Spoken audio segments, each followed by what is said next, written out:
Welcome to Let's Get It, the Atheist Roundtable. Toss the mic, tell us what's good tonight. Get this man a goddamn cam so we can plan to crush tonight. It's murder. It was the case they gave him. Even Jesus couldn't save him. He believes he'll slay him. Murder shed Steve got these thieves on their fucking knees. Ask Tjump where the murder shed be. Where the murder shed be. Chop it up. Why you asking all these questions? What are you suggesting? Why am I second guessing? Then GSEB surgically removing these hypotheses. Yeah, and get out the way. Get out the way. This kid don't play. If you got a God, I'd call him. If you got a book, I'd hide him. Just Jeff. Question so hard, they'll punch you in the chest. So the best bet, invest in a bulletproof vest. Oz, Ozzy, kamikaze. Run the track back and attack what we lack. Stand back, I unpack the counter attack. And the comeback, the sad sack. They should've never said that. Said that. And faith is bullshit as a matter of fact. Which faith is bullshit. Man, we're going down on a deep down. Which faith is bullshit. Hey, somebody mute Oz.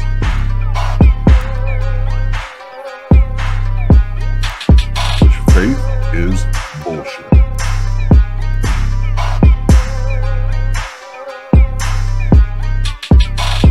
Which faith is bullshit.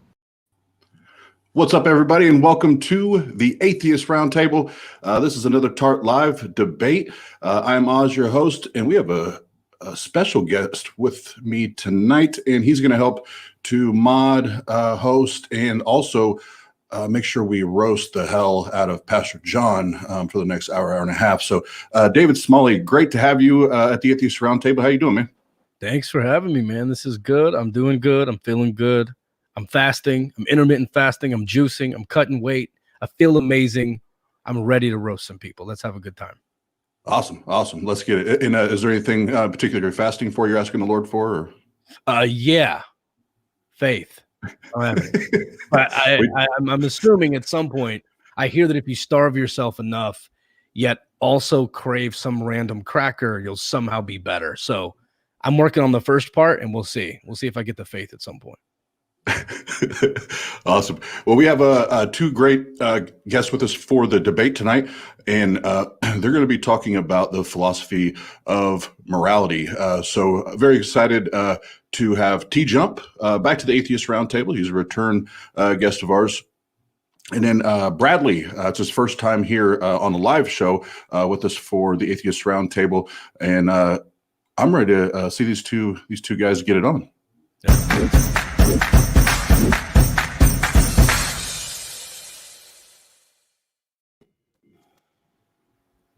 What's up, guys? Good evening. How you doing? Doing good. Mr. Jump, how are you? All right. A little tired. Yeah, your energy's high right now. It's like way. I was going to say, I think that intro is probably the most. Whoa, calm down, bro.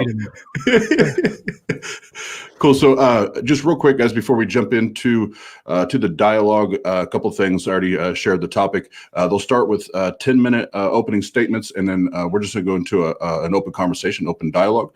We'll do it that way. Real quick, if you would. Bradley, just share how they can find you, YouTube, all the social medias, that kind of thing. I got you. So my YouTube page is going to be called Alternate Media, alternate spelled ALTARNATE.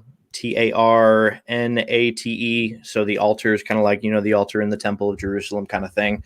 Media spelled normal. That'll be my YouTube page. You can find me on TikTok, Alternate Media Brad. That would be me. I work with my colleague Seamus. He's not here tonight, but you'll see him in my YouTube videos. I've also got an Instagram. I don't really use that. Media spelled normal.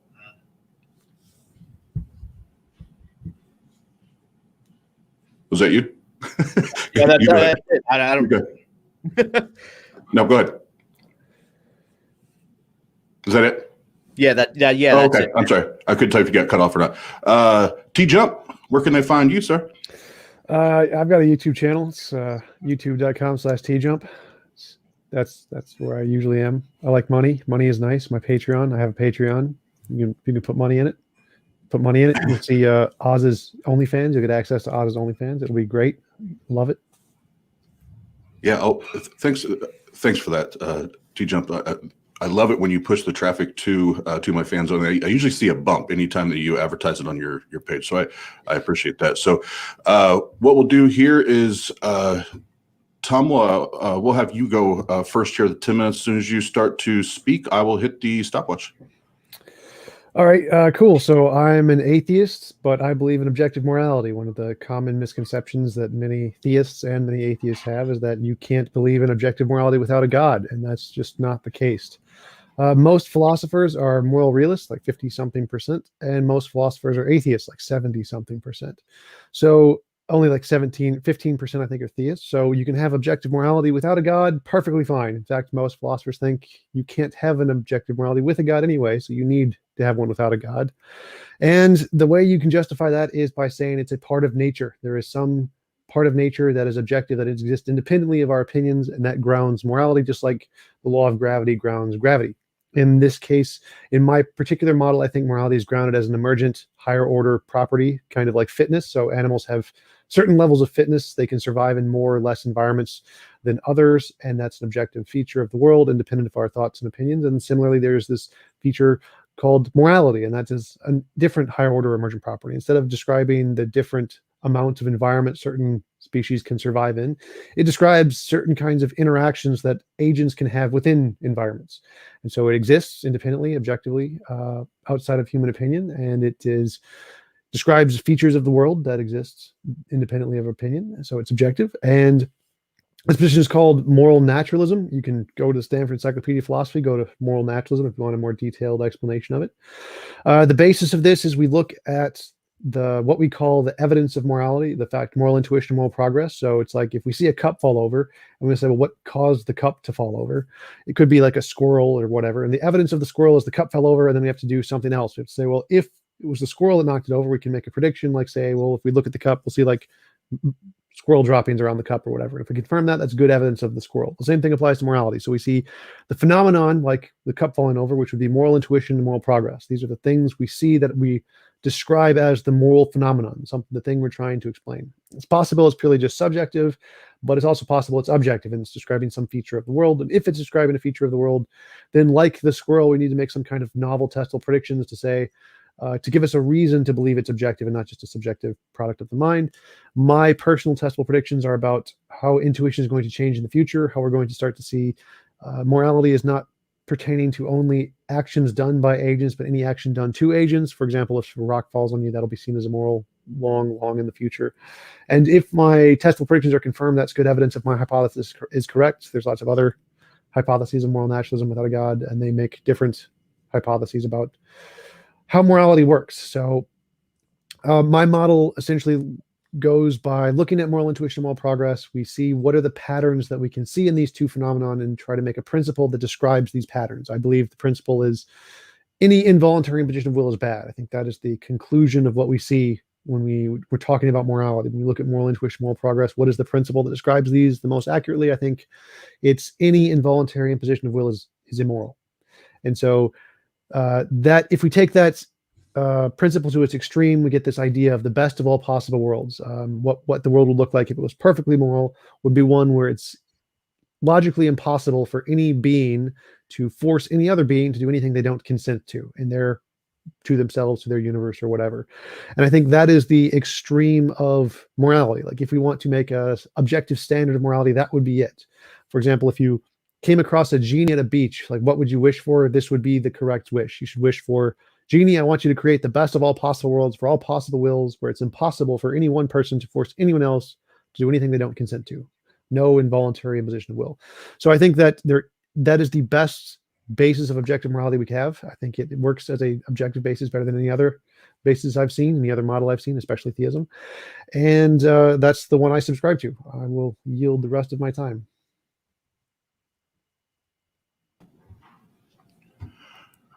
Great. Thank you. Thank you, Tjump, for that. And David, were you convinced? Do we need to hear anything else?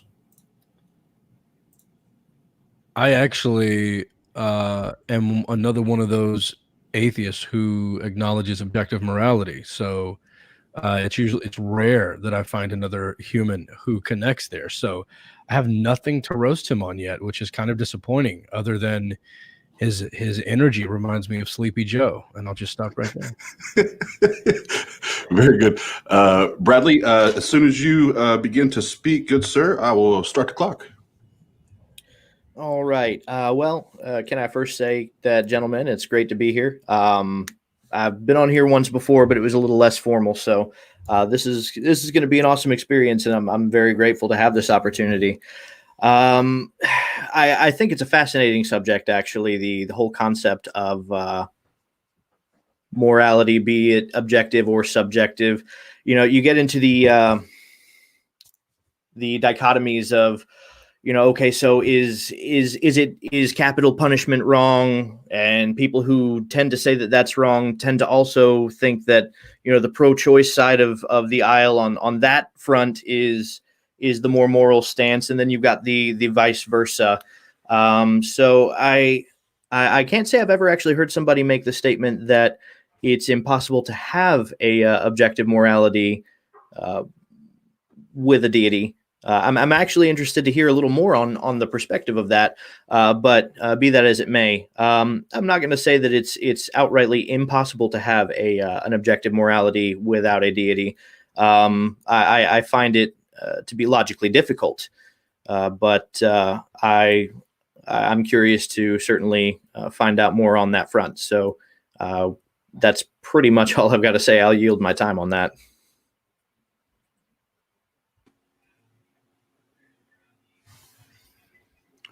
Great. All right. So that was I'm used to Tjump's opening comments being like 2 or 3 minutes and done. So that was a change of pace. That was awesome.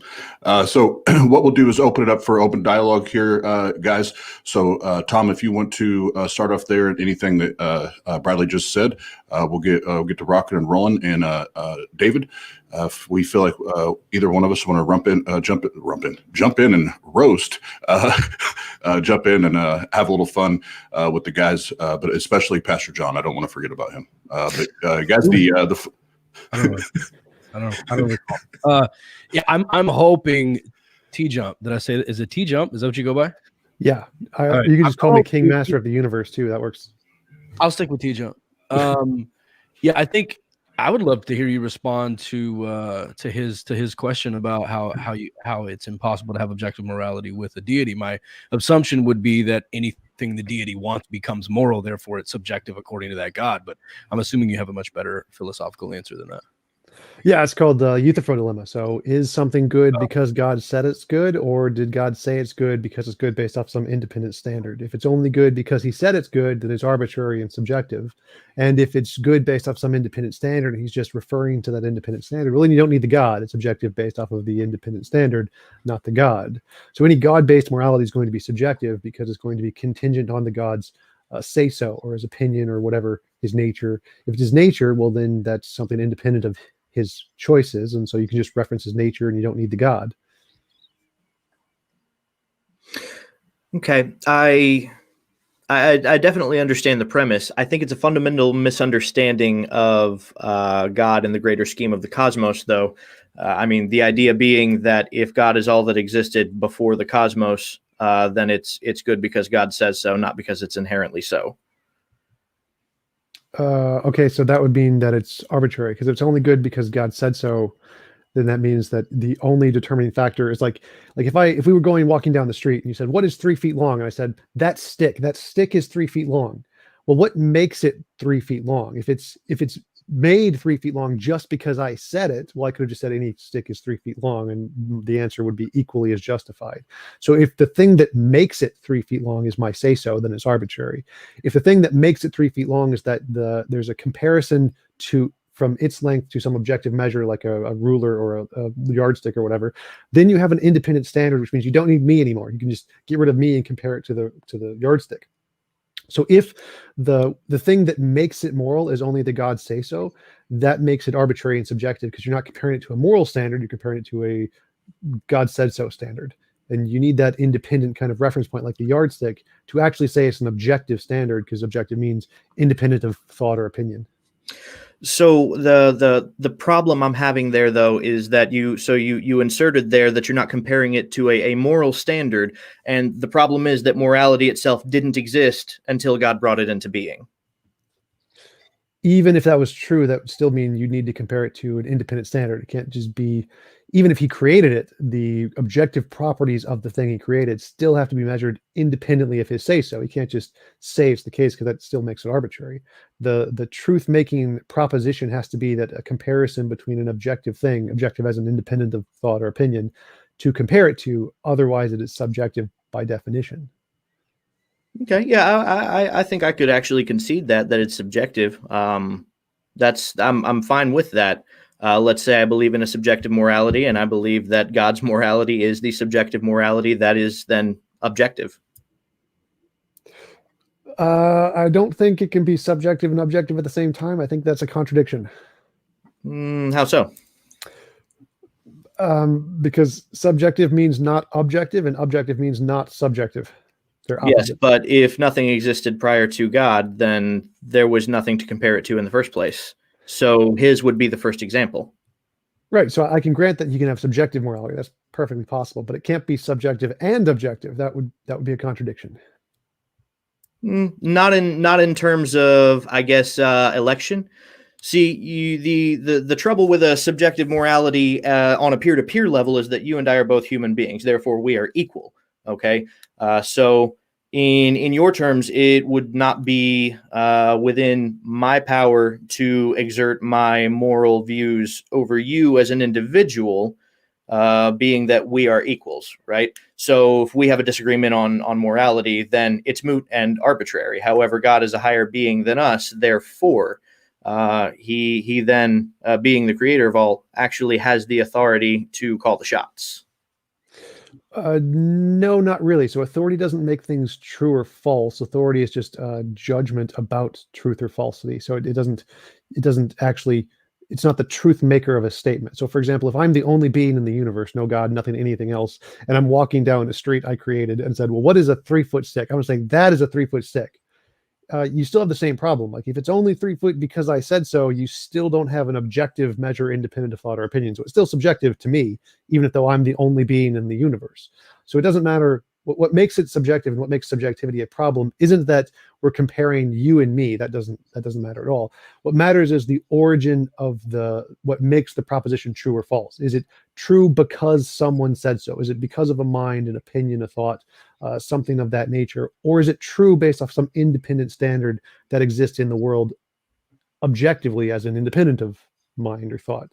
So it's not really about comparing our different subjective worldviews. It doesn't matter how many minds there are, which minds you're comparing to make it still subjective, even if there's only one. Right. But like, you understand what I'm saying is that you're operating from a premise that there are some things that are inherent in and of themselves independent of God, say physics, for example. So the problem is that if God created physics, he determines what they are. And that makes it so, thereby making it objective. No. So if physics exists, like if he creates physics and then physics then exists independently of him, then physics is subjective because it exists independently of him. If it only exists like in God's mind, like if you're an idealist in that kind of a sense, then it would be subjective to God's mind. It wouldn't be objective. So if God created morality then exists independent of God. It is now a separate entity. If it only exists in God's mind, then it's not a separate entity. It's just in his head. So the trouble there, and this is just going to be I'm going to chalk this up to a difference in paradigm of belief here, because personally, I don't believe that anything exists independent of God, probably more so than any Christian you've debated, because Judaism's ideas on the independence of God and creation are a little bit unique. So for instance, if you were to build a chair, say the one that you're sitting on, you can actually walk away from that chair and that chair will still exist on its own. However, biblically speaking, the creation does not work that way. Were God to actually walk away from the creation, it would simply cease to exist. because what exists in his mind and how he created it is the only thing that's actually binding it together as it is.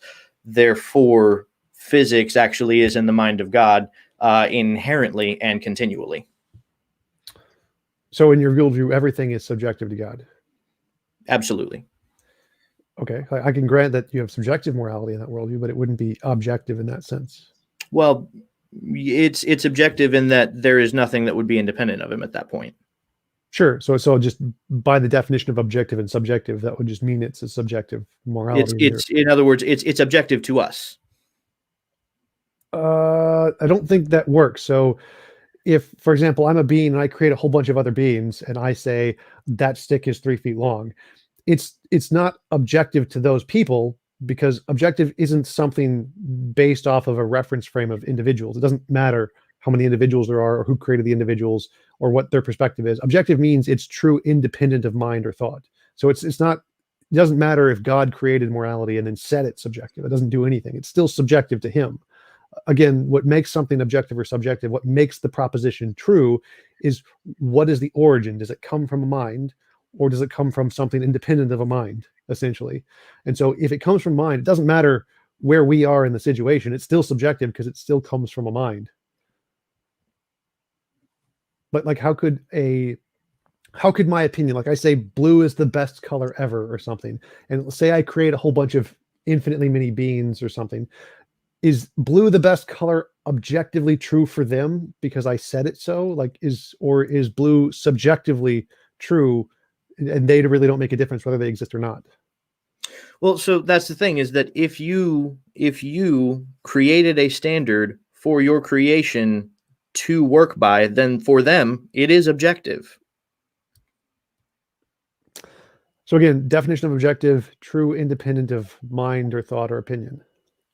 So it can't be objective for one person but not objective for another. Because again, that's the problem is, I guess I'm sorry, I did not mean to interrupt you, but I guess the schism here is that you appear to me to be functioning under the notion that God's mind and our minds are on an equal playing field. No, so it doesn't matter what the playing field is. So if I say I like chocolate ice cream and I am God or whatever, it's not objectively true that chocolate ice cream is the best ice cream just because I like it. It's still contingent on my mind. It doesn't matter if I created a whole bunch of beings. Objective doesn't mean a God tells you so. Objective means true, independent of thought or opinion. So it can't be true, independent of thought and opinion, and not independent of an opinion at the same time. It's like P or not P. It can't be the thing and not the thing at the same time. So it doesn't matter. It can't be objective for us. That is a self-contradictory statement. Something can't be objective for us because objective means true, independent of thought or opinion. Like something something has weight if it has mass.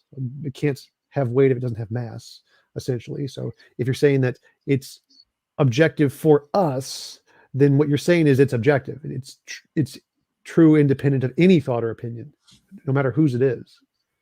I'm going to say that I disagree, because in these terms, a computer can only operate in the way that it's programmed. Sure. Therefore, the standard for that computer is objective to the mind of whoever programmed it. No, it would still be subjective because they just made it up. It's subjective if you're thinking in terms of other computers. However, if that's the only one that exists because that's the only one that's been created and programmed within that system, it is objective. So, for example, can a number be positive for me but not positive for you? Like is 7? Can 7 be a positive number? We're operating within the same system. Well, the system doesn't matter. Like if it's just an objective fact. Well, no, it's actually crucial to the paradigm. So you and I exist on the same playing field. Can God exist for you but not exist for me? Oh, no, not at all. So there's an objective fact. Like if it's true, then it's true for both of us. It's objectively true. So it's true for both of us, regardless of our position in the system. Absolutely. Okay, so if it's true regardless of opinion, if it's true for everyone equally, then it can't be like true for you and not true for me, because what it means to be objectively true, it's true independent. Like if there were no minds, it would still be true. Okay. So I would tend to agree with that. Where are you going with that though? So whether or not I exist or you exist would have no impact on the objectivity or subjectivity of morality. What we're asking is the morality true independent of a mind at all, any mind, anywhere in the universe? So you can't say it's objective for us because that doesn't make sense, because we're asking, is it independent of a mind? So that's actually I'm seeing a paradigm problem, because you keep referring to yourself and myself when in terms of the computer analogy, you and I exist in the same computer. Therefore, we are subject, you and I both, to the same objective truth that exists within that system designed by the one who programmed it. Hey guys, real quick, if we could put a pin on that just for a second. I know David had a quick question that he wanted to ask while we were backstage.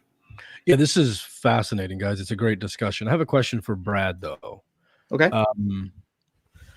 Is it objectively morally good that God made humans? Objectively morally good. When God did it and then said it is good, does that make it objectively morally good that he created mankind? Yeah. Well, then in Genesis 6:6, God said he repented that he made humans. So then did it become objectively morally bad that God made humans because he regretted it? That's actually a fascinating question. The concept is a thought experiment to say what you believe in is actually fully and wholly a subjective morality based on the whims of God and his attitude at that moment.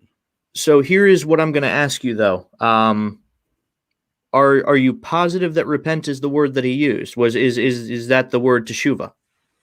I believe so. I would have to do the study of it, I guess. But yeah, I believe the most translations say, and the Lord regretted, the Lord repented that he had made man. So regretted and repented are not the same thing. Okay. And that's going to go. That's why I asked you if the specific Hebrew word in the text would be teshuva, because that is inherently different from regretting. I believe the KJV actually says repented. The which translation was that? KJV. That makes sense. But regardless, I mean, are you saying that God can regret doing something morally good? I would say the subject is a little more complex than that, given human free will.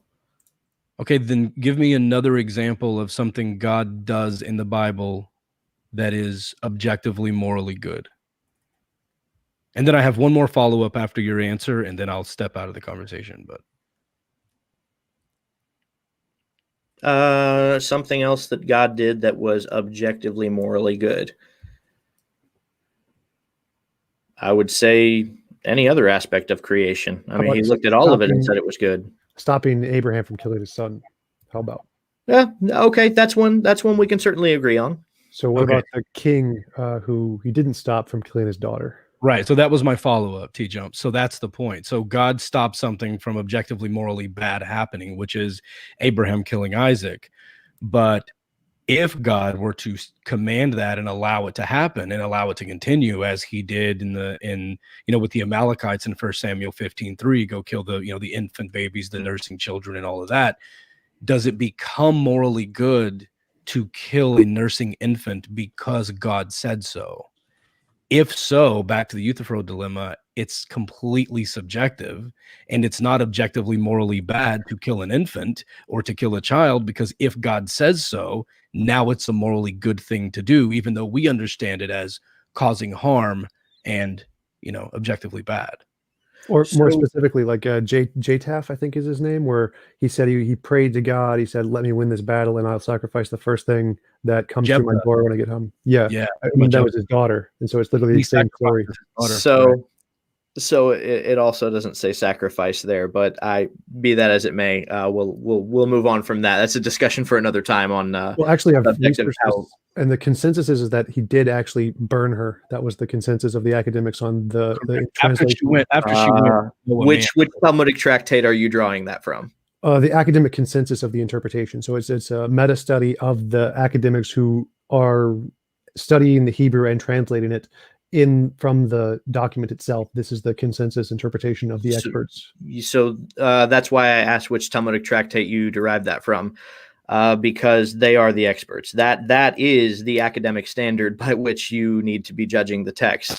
You can't really take outsiders not native to the language and then use that to extrapolate what it actually means. You should probably the people who actually grew up speaking the language natively and have also grown up with the texts themselves. Right, but let's not distract too far. I mean, the point here is God deciding to do things that you would have said are objectively morally bad, which brings the point home that it's really just about God's subjectivity.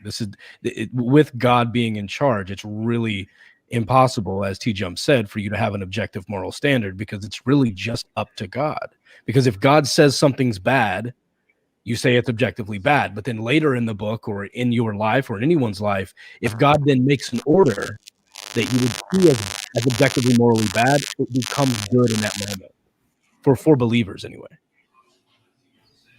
Again, what I'm going to say at this point is that it's up to the programmer, not to me, who exists in the programmed system. So to go off of your example, okay, using the example of a nursing infant, okay, can you rationalize to me why that is bad? Yes, because it causes undue harm unnecessarily to innocent life. Why is that bad, though? Because we know that that's not sustainable, and we know what pain feels like. We know that killing something and stopping that thing from living is something we wouldn't want to happen to us. And we can also understand when you look at it through the veil of ignorance, knowing that you're going to be coming to earth, not knowing if you're going to be the soldier or if you're going to be the infant Amalekite.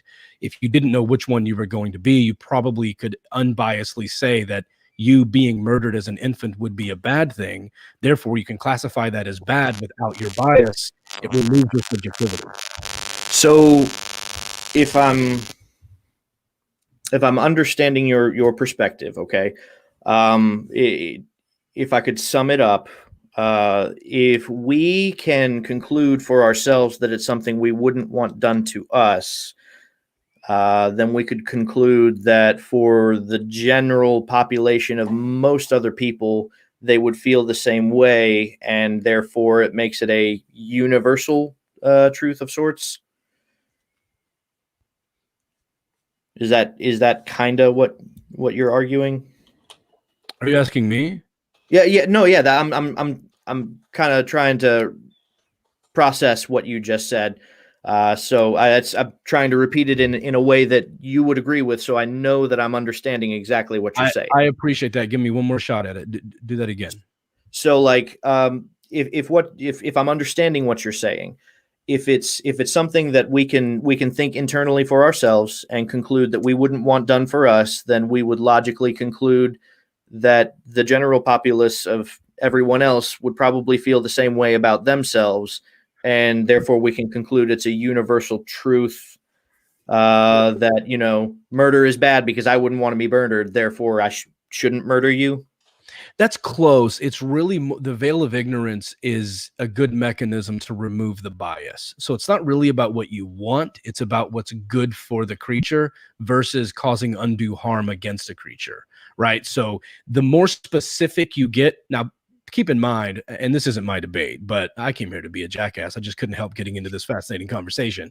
But in this concept here, we're talking about the more specific one gets with a specific moral claim, the more detailed we can get in calling it objective or subjective.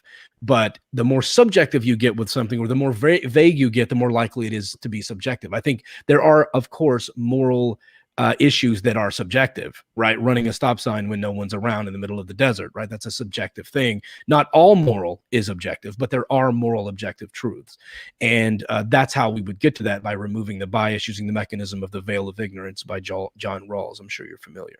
So that's where I'm coming from with that. And the issue with God in the Bible is God will say something is against the rules, say something is bad, say something is evil, and then turn around in the next book and literally command that thing to happen to a group of people he doesn't like being the key word. And where Tjump is coming from, that makes the morality that you're standing upon completely and wholly subjective because it's up to God.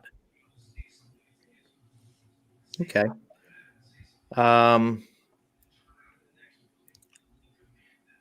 So I guess from the paradigm that you're arguing, it would be in your paradigm, you view God as saying, you know, murder is bad, and then turning around and saying go murder other people. Yeah, is kind of what you're arguing from. Right. Murder is bad. Murder who I tell you to murder. Okay. So what? So you would agree then that murder is bad. Not in every situation, but murder, if by murder you mean an unlawful killing, perhaps, but it just depends on the situation. I don't think all murder is objectively morally wrong. Can you give an example where it wouldn't be? Well, self-defense. Yeah, but self-defense wouldn't be illegal, and I guess it just depends on the situation. Self-defense doesn't technically qualify as murder, but right. Point taken. So I think, like, if I killed my daughter's rapist, you know, if she was being raped and I killed him, maybe even immediately after the fact where she's no longer in danger, I don't know if that's such a terrible thing morally. So, because obviously you would agree that rape is immoral. Yes. Okay. So in your paradigm, then death would be an adequate punishment for rape. I can't say that in every situation. It depends on several things. I'm more of a consequentialist who acknowledges there are a few objective moral truths. But so when you just, again, the more vague, like in other words, if you were to say, is it wrong to hurt a baby? Well, when we give a baby a vaccine, we're hurting the baby. So no, not in every sense. But if you were to say, is it wrong to torture a baby with pain just for your enjoyment of watching the baby suffer? Yes, that is very detailed and complex and specific. And I can tell you that is objectively morally wrong because the good coming out of it does not justify the harm being caused to the creature. I'm a moral absolutist, so I think that murder is always wrong in all cases, no matter what. So if you want to just go from that position, we can go from there. Oh yeah, you're completely wrong then. Kick his ass, Brad. All right, so real quick, we'll start round two here with the gentlemen that are debating tonight. So we have Bradley and Tjump, and then we're here to have fun. But I do want to say that was a boss question, David. That's the first time I've heard it presented like that. So that was awesome. But we'll get to it. Brad, if you could make sure that the cord on your mic is plugged all the way in. It sounds like it might be a little bit loose for me, please. And we'll get to it. So, ladies and gentlemen, round two, fight.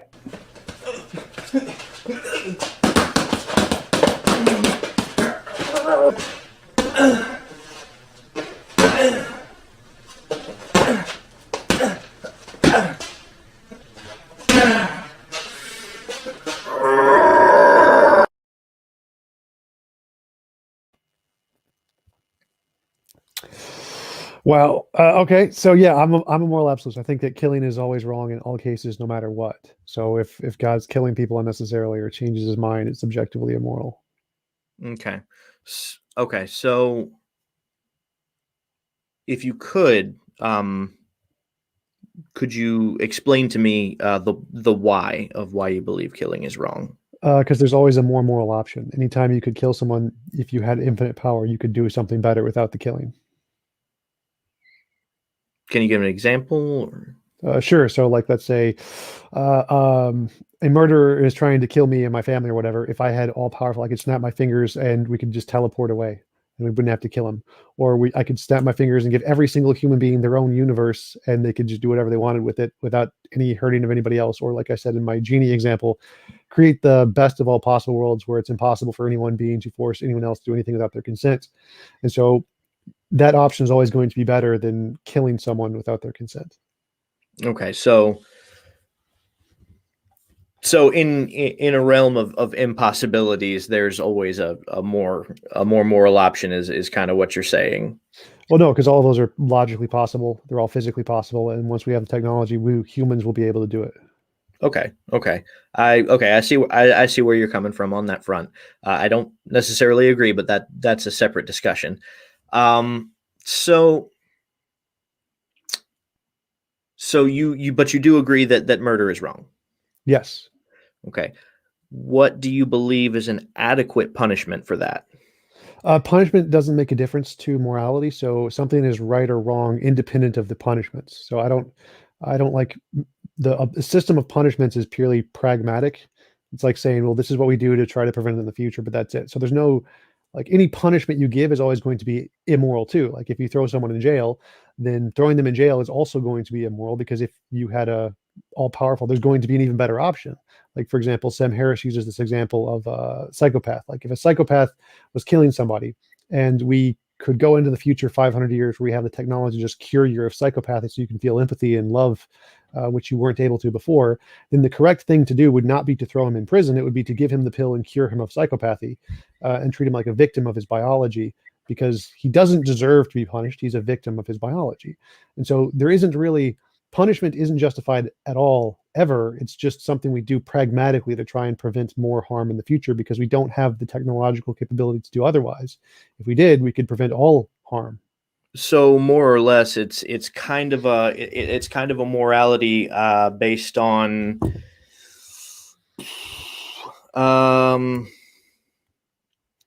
a law of infinite possibility.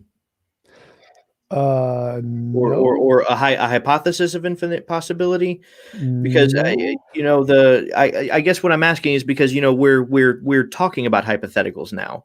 You've brought hypotheticals into the conversation now, where okay, so there's obviously a better moral option than punishing a murderer in any kind of way, because in the future, maybe one day we might be able to solve the problem without immorality. So, in terms of like a psychopath, so you brought up the psychopath, and you say there's a pill that we invent in the future that cures that problem, or a vaccine, what have you. That's a hypothetical. That's not something based in reality. All hypotheticals are based in reality. So, for example, Einstein had a thought experiment. Hypotheticals are also known as thought experiments. Einstein had a thought experiment of traveling faster than the speed of light on a train and falling at an elevator from space. People had hypotheticals of traveling faster than sound 500 years ago. Hypotheticals are just imagining things that are logically possible. So they're all based in reality. It would only not be based in reality if it was like a square circle. Then it would be not logically possible. So, for example, I can just give a pragmatic example. Like there is a person in Papua New Guinea where they don't have any medicine, and someone has an infection on their leg. He's going to have to cut their leg off to save their life. Now, obviously, that isn't the most moral option. The most moral option is to take them to a hospital, which exists 1,000 miles away, and just cure them of the disease. Clearly, he can't do that, but it's cutting the leg off isn't the most moral option there. It's just the best he can do with his limited power. So the thought experiment about the future and the time works exactly the same as the thought experiment as the one between locations of the different technological abilities. So you believe that one day we actually will have a medication of sorts to cure the condition of being a psychopath? Yes, absolutely. We're already working on it, and there's already progress being made on that. Gotcha. What if the psychopath doesn't want to take it? Then we'd probably throw them in prison as a secondary option because it's the least thing we can do, the second least worst thing we can do. What if he doesn't want to be thrown into prison? He doesn't get the choice. We're going to force him to do it. That's usually what prison means. But I thought you said any involuntary imposition of the will is bad. Right. So it's the least involuntary imposition we can do. So if we can give him the pill, then we don't throw him in prison. If we can't give him the pill, then we throw him in prison, just like if we don't have the pill at all. So what you're saying is that at some point we do have to punish immorality in some way. Well, again, it's not a punishment; it's a pragmatic limitation. So we're not punishing you for it. It's like a bear. If a bear is trying to kill people, we put it in a cage or we shoot it. We're not punishing the bear. It's just we're trying to prevent it from harming other people. The same would be applied to a psychopath. It's not deserving of punishment. It's just this is what we have to do pragmatically to prevent further harm. Right, but why do you get to decide that if it's involuntary for them? We're doing it to protect the other people who he's going to involuntarily murder. So we're taking their involuntary imposition that he's going to impose on them and saying, killing those people is bad. We should prevent him from doing that, and we're going to lock him up, which is less of an involuntary imposition than letting him kill all of those people. Or the bear. This is kind of a your moral stance, if I'm understanding this correctly, is you're an absolute, you're a moral absolutist, but based on a system of the greater good. The greater good would be a moral absolute. That means one of them is greater than the other. Well, and that's what we're discussing here, though, is so you're a moral absolutist. You believe that any imposition of the will involuntarily is a bad thing. However, for the greater good, that is permissible and moral. Therefore, no. So it's a justified immoral action. It's not moral. It's not permissible. It's still immoral. It's just justified because of our limitations. So it's still wrong to do it because there's always going to be a better option. So if immorality is justifiable, that basically renders it subjective. No, it's because there's the only kind of if something is bad, it is inherently bad, regardless. Yeah, justifiable doesn't mean good. It's still bad. Justifiable immoral action is still immoral.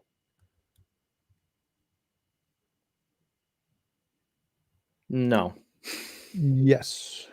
If it's justifiable, now we've gone into the realm of morality. No, that's not what justifiable means.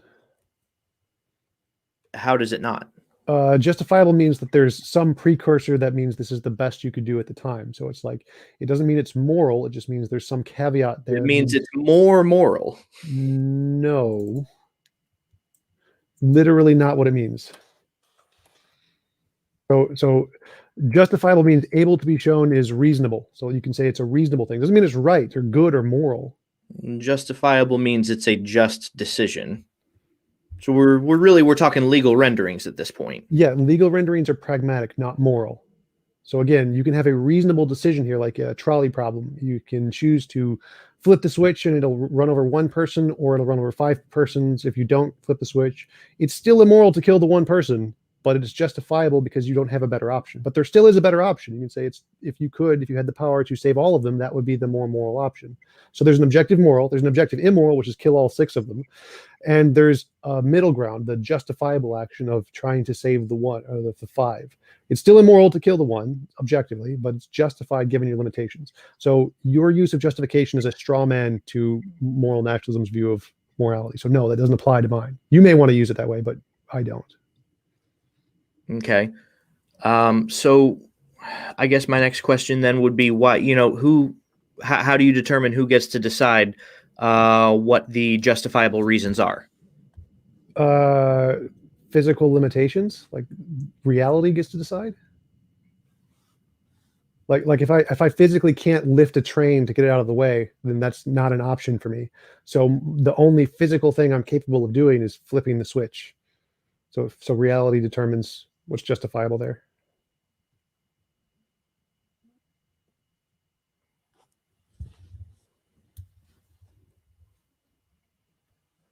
And you believe that is universal? Yes, I have no idea what you're asking there. What is universal? So, like, I guess what I'm asking is,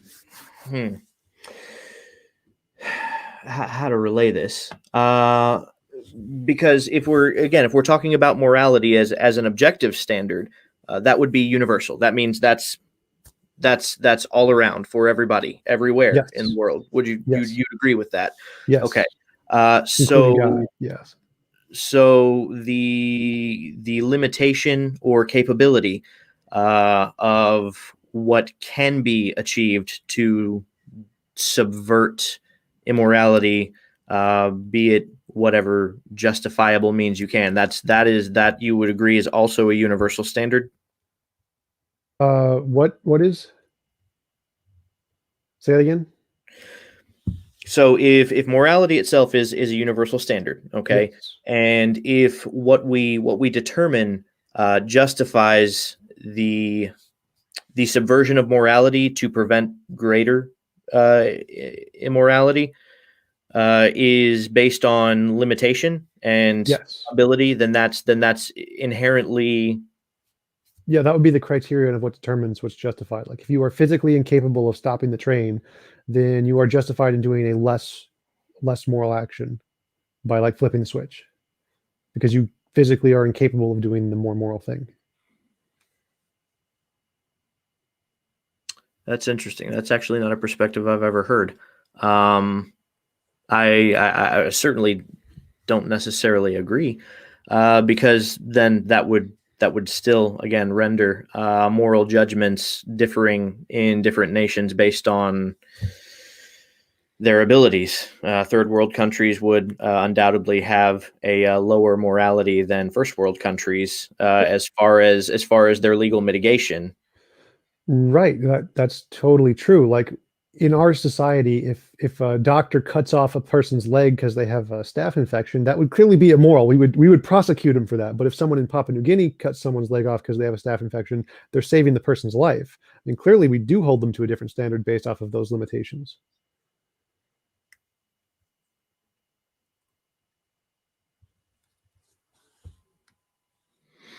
Yeah, I guess again, why? Because the doctor here is capable of doing less harm but saving the person's life, but is choosing not to. They have the capability of doing less harm easily, and they're not doing it. So they are causing unjustified harm there, whereas the person in Papua New Guinea is doing the best they can given their limitations to prevent the greater involuntary imposition of will. So then legally we're going to impose will on the doctor at that point, who would rather choose to do something else. Right, to try and prevent anyone else from making that decision and causing more unnecessary harm. Right. So you do believe in a world where immorality can be chosen and it's still immorality?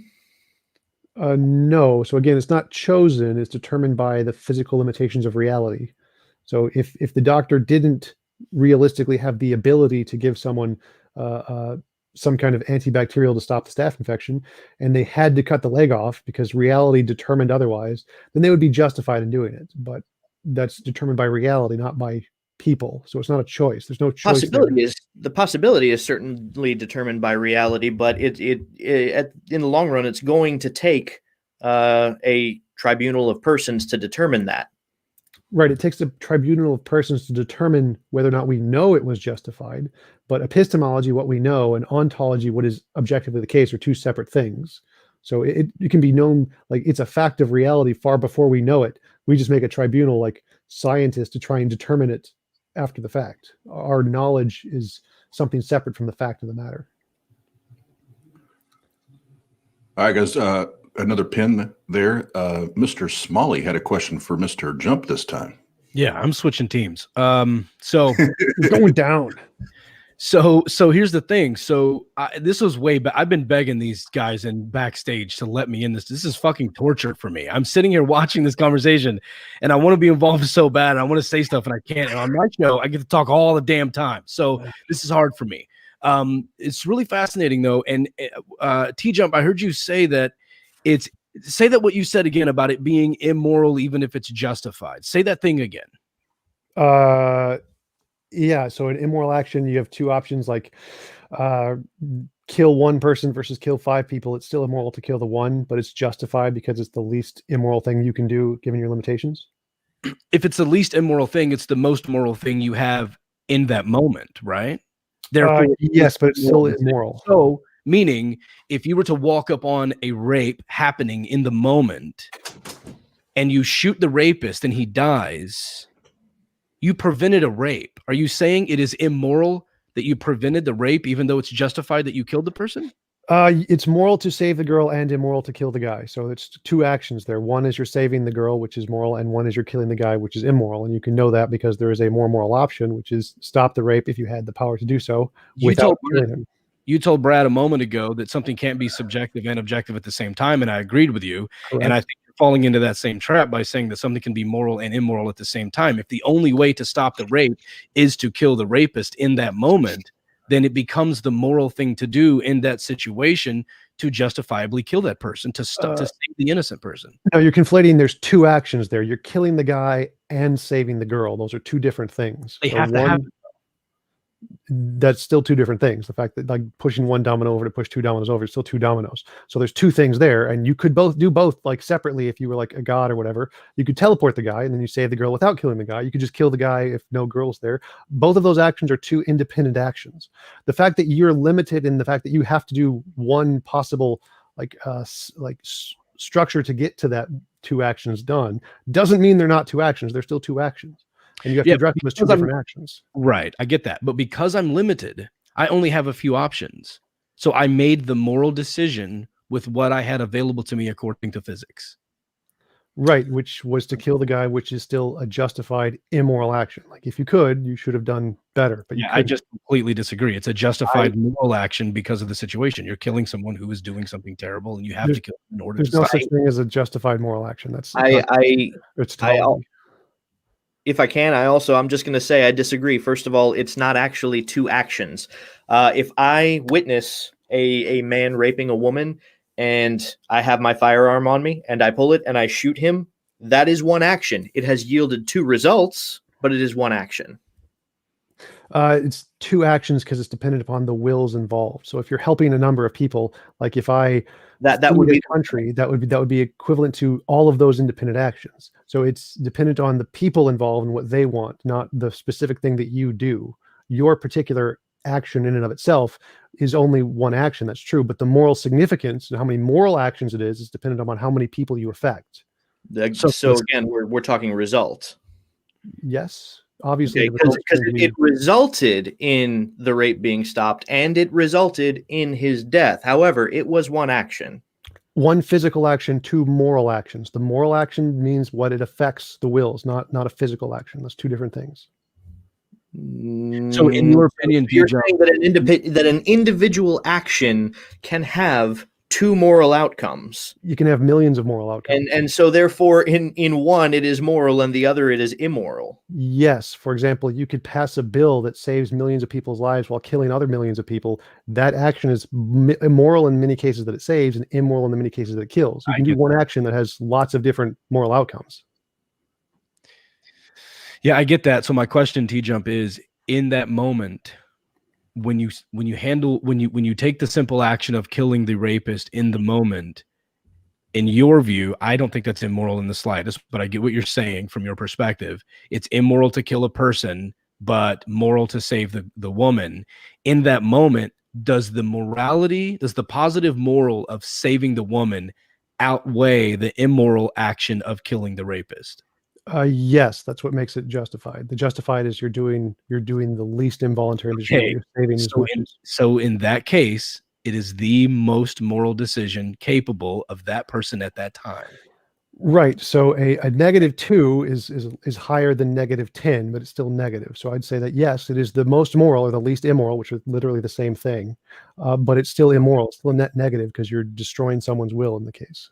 Well, I think that opinion is subjective if you want to classify it as immoral. But when that's all you have available to you as a limited human with physical limitations, that becomes your reality. That's your paradigm. You have to operate in that world. Therefore, you made the moral decision.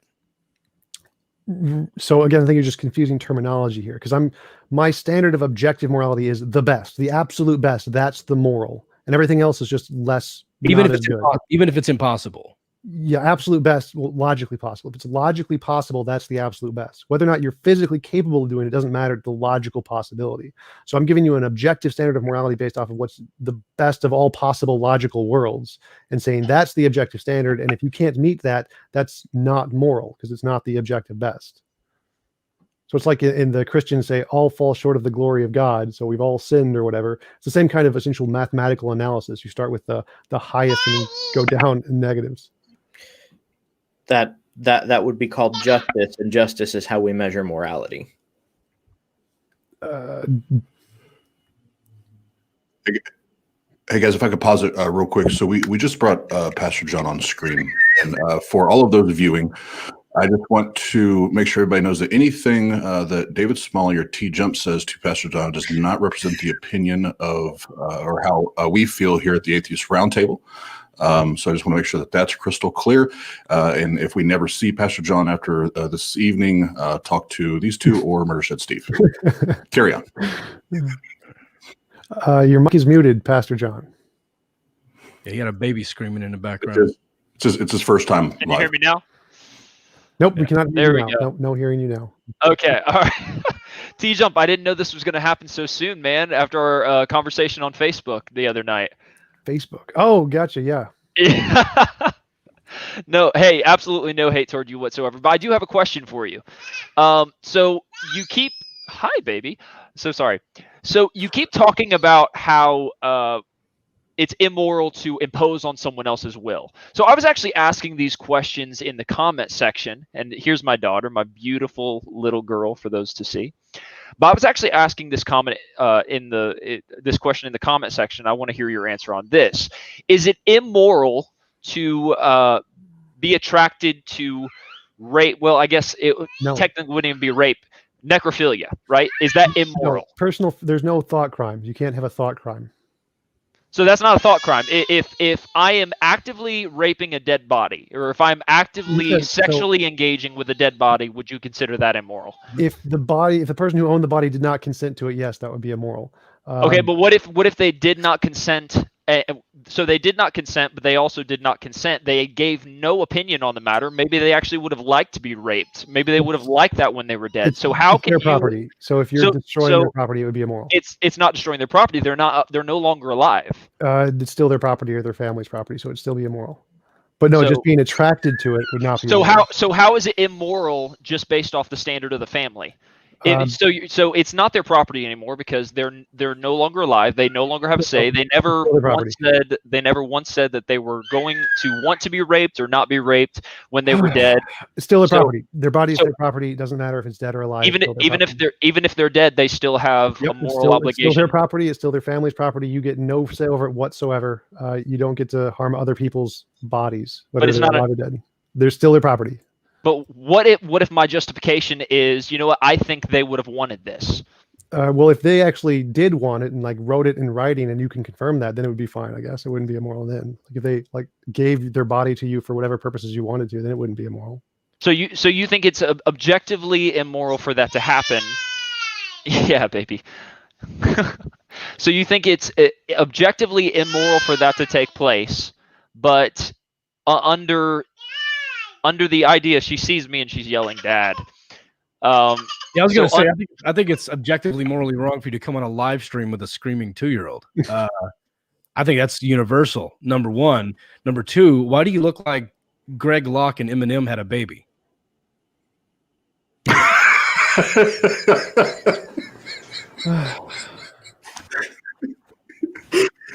Okay, so I love you too, David. This is the first time I've actually got to see your face as we talk to each other. So I've seen you on TikTok. He continues to make this creepy. He just continues to make this creepy. No, what was creepy is when I was on his podcast one time and we were on the subject of homosexuality, and he asked me to imagine kissing his fuzzy mustache. You remember? Yeah.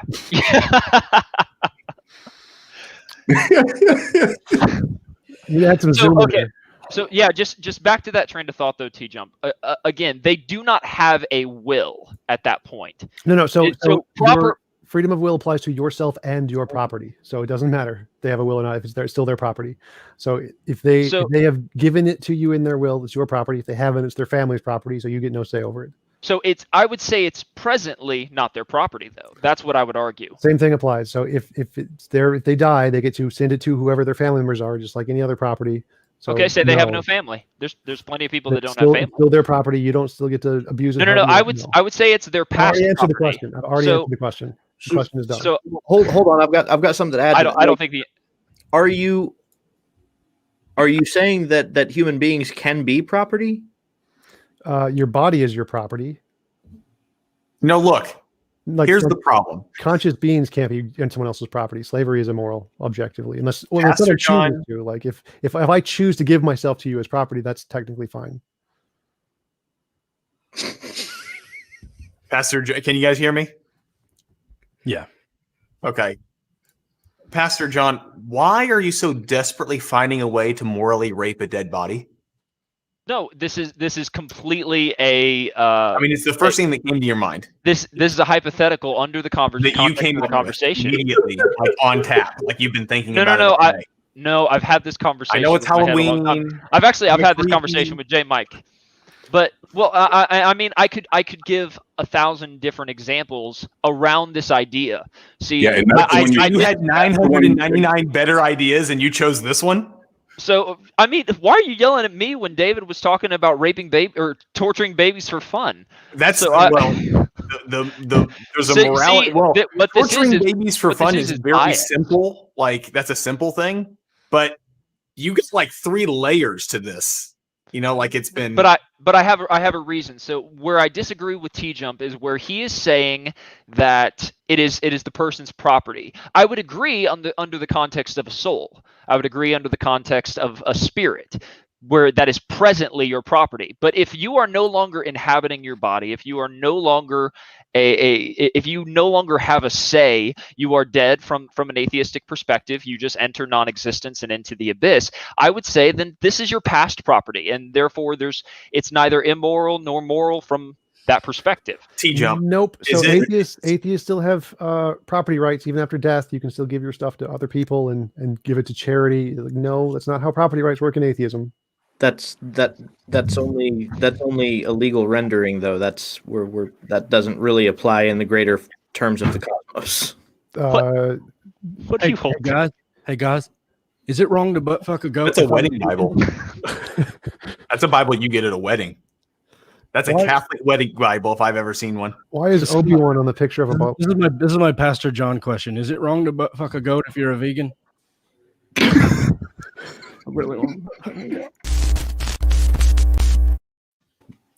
T-Jump, is it morally okay to release Pastor John's search history after he's dead? Does he own his search history? Considering that it's on a Google server somewhere. Clearly it's public information. Mm-hmm. Yeah, you can look at that all you want. You're just going to see a lot of Hebrew and looking up words, and also trying to figure out where David Smalley lives. Still haven't got that far. I'm looking though. You really want this fuzzy mustache, don't you, baby? Well, he's not. Okay, back dead yet. Yeah, back to the All I'm conversation. gonna say is it's the bald head for me, man. Yeah. All right. That's never mind. I'm not gonna say it. Anyway. So yeah, back. Good choice. You're learning. It was about you, Oz, and I just decided to honor our. Better choice. Better choice. So anyway, so yeah, talking about property, just from that position, you said.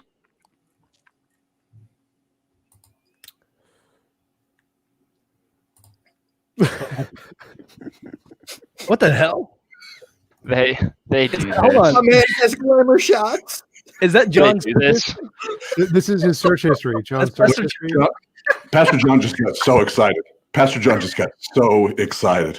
He gets so excited. He looks like a magician, Ooh. like a street magician. See, You know, one of those is not me. So One of those is not me. Can you find it? Middle bottom right. Yeah, but that guy's name is David Smalley. He's in England. I see the resemblance. It looks it looks like you, but shaved and skinny. We actually email each other back and forth quite a bit. He gets my emails sometimes. It's like, hey, your sister's mad at you again, and forwards it to her. I have a work buddy like that works in a corporate headquarters that I get his very private emails all the time. And it's very interesting because we have the same name. Yeah. Hey, there's this Nigerian prince. He emailed you. Wanted to know if you want to have $1 million. Okay, so is it morally wrong to accept $1 million in exchange for the bank account information, John? I would say yes. I don't know how some people operate. So I don't even gamble. Day to day. I don't even play with like the stuffed animal machines, you know, because that's. If I'm at the grocery store and there's a sale on something and I put the wrong sticker on, is that morally good? I don't know. I can't operate. I don't know.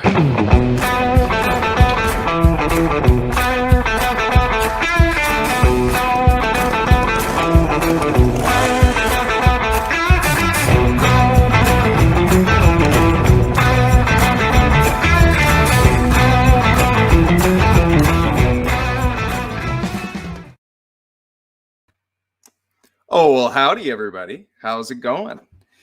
I just found something out tonight that I never really expected, but Pastor John and I apparently have very similar interests.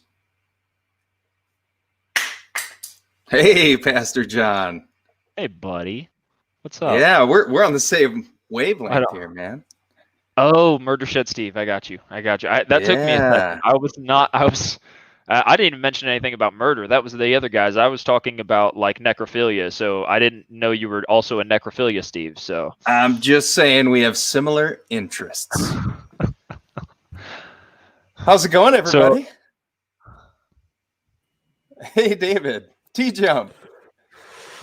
It's gotta be cold in that murder shed. It's like snowing outside. And you have like no ventilation in there. So is this a question section? I do have a furnace. It helps. So do they call you Murder Shed Steve because you apparently live in a shed where things are murdered? No, that's his middle name. His aunt gave it to him. Actually, yeah, it is my legal name. Really? Murder Shed Steve. The third. Long history of murder sheds. I didn't realize that. Steve, I'm just glad to see you again because Tjump and I were talking on Facebook the day before yesterday, and he swore that he killed you and it was a bloodbath. And he said Murder Shed should have never been his name. He's soft. He's soft. He just gave me a little COVID earlier, but I got over it. So oh, too bad, John. You'll have to wait. I was gonna say though, Tjump, I have been training. For trouble next time, Jack. You might have gotten away last time, but not next time. We'll see on Halloween. All right, Cousin Tony, here you go. Gosh, your skin and bones. So hungry, I'm sure. Oh. So I do have one question. Okay. What is Pastor John's qualifications, anyways? So what qualifications are you talking about? You don't have to have a degree in talking to atheists. There's a reason for that too. Let me. Do you happen to work in a morgue? Well, I don't think that we were talking about those qualifications. I think John is highly qualified for that. But I think it's the pen in the beginning of your name that they're referring to. So, pastor? Yeah, so I am a credentialed minister in the Assembly of God. So, if you are familiar with church denominations, it's just Pentecostal. What's credentialed mean? It means I can perform funerals. So, Steve should like me. Why are you going right to funerals? And also weddings. So what we know about Pastor John, he comes on, he talks about rape and murders and funerals. Well, hold on. Well, so I'm loving it. What he means by credentialed means he has the certification to perform funerals, but the restraining order says otherwise. Okay,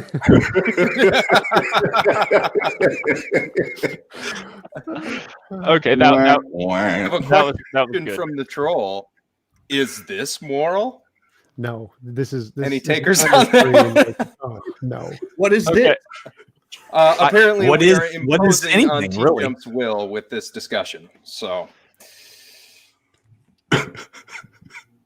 I have a question that's not in the chat. I can't put it in the chat, but yeah.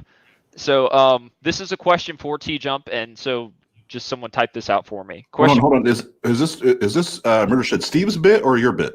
So I'm pretending that I'm in the comment section where I should be. Just ask the question. Oh, now that I know more about Pastor John, he can have this bit for tonight. That's fine. He earned it. Gosh. Astronaut, yes. Sometimes I do wonder if Jesus died for everyone when I talk to you guys. All right. There he goes, talking about dying and killing again. So, okay, here's my question for Tjump. So there are certain things that are in just a secular worldview that are not considered immoral whatsoever, such as, for example, sex outside of marriage. So biblically, we have a standard of sex being happening outside of marriage is an immoral thing by God's objective standard. Unless he commands it. So I'm not sure exactly what verse you're talking about on that, Troll, but we can talk about that. You can go right to Genesis when he commanded a brother of a dead person to impregnate his dead brother's wife, and then he didn't, and he jizzed on the ground and a lion ate him. Yeah, none of That's the what happened. actual Oh, Old okay. Testament fathers were actually married. Marriage didn't actually exist until like several thousand years later. So here's the thing: sexual purity is a constant throughout the Bible. Would you agree with that, T-Jump? Oh hell no! What about Abraham? How many people did Abraham impregnate? Sarah and all the other ones. So again, married, but let me get to my question. Okay, sexual purity, definitely, whether you guys see it a different way or not. Sexual purity and the bond between man and wife and marriage and stuff like that. It is a biblical foundation for marriage. In Republican Christianity. No. Wait, This is where Brad can come in and he can teach you some history. You mean the concubines and the giving women over and the sex slaves and the capturing the Midianite women to save for yourselves and leave the little girl? I can't even finish my question. David, I'm just trying to figure out where you're getting this idea, bro. Well, I mean, who was like the wives of Adam and Eve's sons? How did that happen? Yeah, so the Old Testament is not the foundation of my question. My point is that let's ignore that. No, we can talk about it here in a second. Yeah, so sexual immorality, there's no such thing. Sexual consent between adults, they don't have to be married, totally fine. Marriage is okay, but so we know that through sex with multiple partners is the primary way that sexual transmitted diseases happen, correct? So it is causing it even though there is consent, between two adults, and if it's happening on a regular basis, one of them gets a disease, that would be immoral, right? This is like a 6th grade sex ed class in a southern state. Yes, if you are. Hey, I'm talking about sex with living human beings. Mute Jeff. Okay? So yes, it is immoral and illegal if you have an STD to not tell your sexual partner, and they can actually sue you for that. That is actually illegal. But what if you don't know? That's the point. Oh, that's the you point. couldn't do anything, so that's not your fault. You were ignorant of it. Okay. We can talk about the Old Testament in a second, but I just wanted to finish my question. Well, now, Shed, go ahead. Well, I was just going to say another question, and I was going to say, Pound, since you're the one who's so murdered tonight, I was going to let you just read it. Okay, sure, let's do it. To the atheist troll, is there a moral universe? I tried to do it in your voice. How'd I do? Right, I think we're not going to try that again. Reading comprehension. I mean, I think you need to retake 6th grade there. That's not what it said. It said. Oh, you're right. Is moral a universal? I'm sorry. So yes, I think he actually means immorality. That's why it screwed me up. Is because that's not proper English either. Is moral universal? I don't know why they're asking me. I've only been in the show for like 5 minutes. Yeah, well, but P. Mars wants to know is morality universal? I believe is what he was going for. Oh, I have no idea. Cool. Next question. Great job, Pastor John. Held it. I mean, someone else can answer that one, but is it always wrong to torture babies for fun? I don't think it's okay to torture babies for fun, but there could be a parallel universe in which that somehow is a good thing that's outside of my thought. I mean, if the babies consent to it. If everyone gets their own universe, I'm pretty sure John's universe has babies being tortured. What's up, J Mike? J Mike says, "Oh man, what did I just walk into? A dumpster fire." We're not entirely sure, J Mike. You guys didn't invite me to a debate. What up, man? Well, you're invited to the dumpster fire, as Atheist Troll has coined it. So was it mentioned? Just out of curiosity, was it mentioned that Brad was a fill-in last minute? I didn't hear if it was or not. Was it? I don't know. I didn't hear about it until 10 minutes ago. I was watching the video and I was like, and I live next door, so I ran over here. But yeah, the other guy. I was just curious. He ran away because I scared him away. I was too smart John. for him. John, yeah, I'm just curious. John, why are you here? I was invited.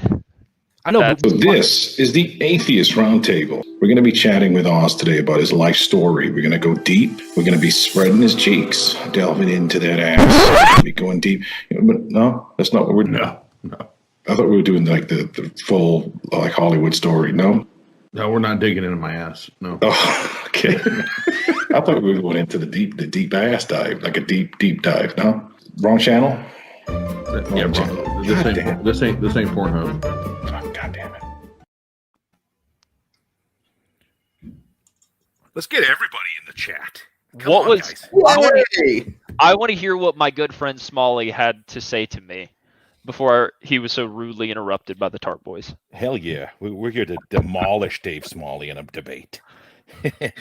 I've already done that multiple times. Oh, yeah, 5 times, dude. I was going to ask you, why the fuck you going on a show 5 times? Humiliate yourself. What you want to ask, Smalley? I forgot. I'm just thinking about spreading and going deep now. I have no clue in my head. Oh, you want that deep dive. You want that deep dive, Oz. I kind of do now. I kind of do. No, you asked. I think it was you who asked me why am I here, and I said I got invited. I meant like in the chat, when Seth was talking about your spiritual masturbation. It was my favorite clip of all time, and I'm wondering, like, what? Because why do you enjoy it? Are you here to save our souls? Are you here to learn about atheist arguments? Like, why are you so fascinated by the atheist? Are you so the dark side?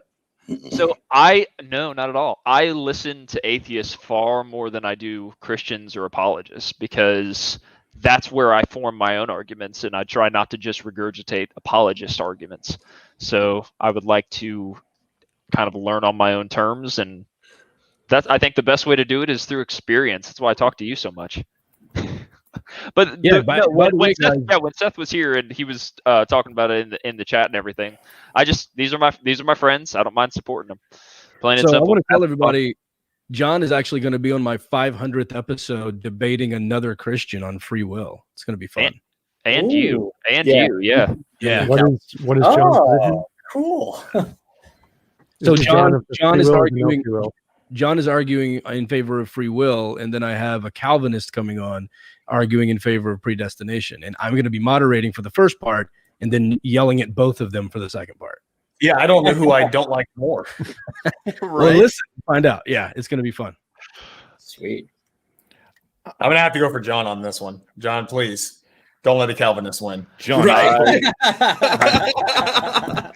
hey, Jeff, John, you and I are in. Yeah, what's up, Pastor? John, you should pull some Pentecostal kung fu and speak in tongues the whole debate.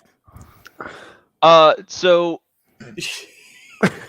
It would probably be the most going I've heard come out of your mouth. Dang. Sorry, that was my favorite. Hey, John, if you need any of that Jew knowledge, I'm here to help. Oh, I know. Hey, we got somebody backstage. I don't know who it is. I'm just going to bring him in. I'm going to risk it. Who is Jeff Flo? Anybody know who? Oh, they just disappeared. Yeah, Oz, who have you sent links to tonight? Somebody by the name of Jeff Flo is chilling backstage. Anybody know who that is? But they keep disappearing. So, I don't know who it is. So, if you want to join, the same server like every time. Could it be somebody from a previous show? No, definitely not. We're top secret over here at the Atheist Roundtable. We sneak around over here. So anyway, about murder, rape, and all that, John, go ahead. Yeah. So the question: were you guys going to do closing statements just for the Tjump Brad section before? Why do you come on our platform and try to tell everybody how to do their job? Just ask me questions. Well, it seems I know how to run it. It seems I know how to run a Stop debate. over talking me. Stop over talking me. We're not talking about absolute certainty, John. Yeah, I'll do a closing statement. Free will is impossible. There's no free will. There you go. Closing statement. Oh gosh. Ooh.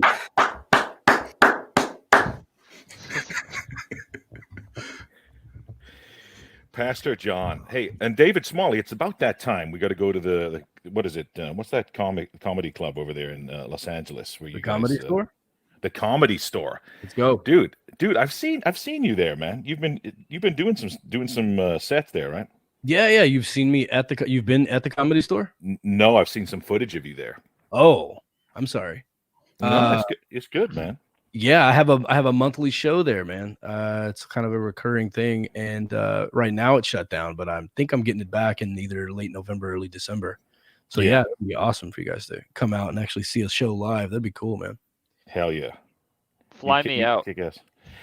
I don't know about that. John, you're sitting front row. Oh yeah. He's on a don't even joke. You're on a no-fly list.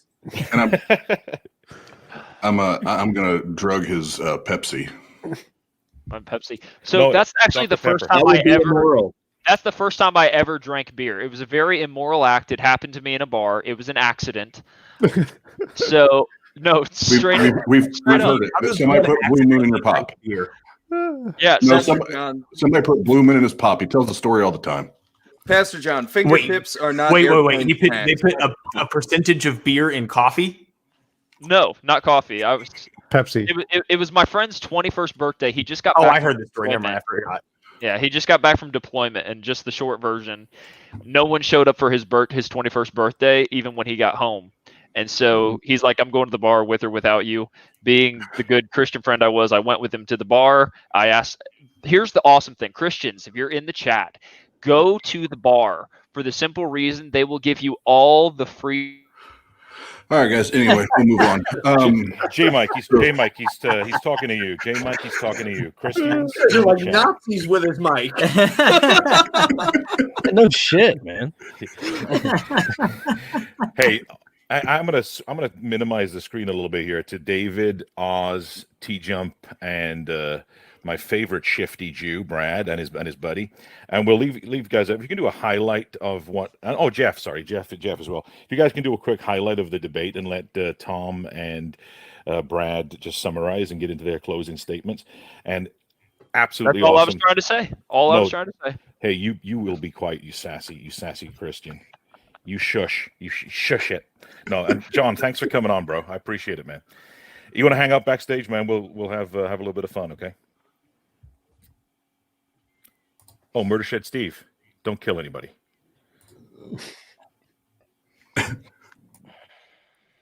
So I know Tjump in the middle of that madness, you gave your quick 30-second closing. You want to restate that now that we've got some organization here? Making fun of free will that John's going to get destroyed on. No. So my actual closing statement is, so I think objective morality can exist. It definitely does. I wrote my own model of objective morality. I believe it is correct. I think you can't have objective morality with a God. And I think there are far better alternatives that don't have the same problems that are purely natural. And I think those offer a far better way to ground and make decisions about how to live than a God-based morality that has lots of drowning babies. Okay. Brad, next, sir.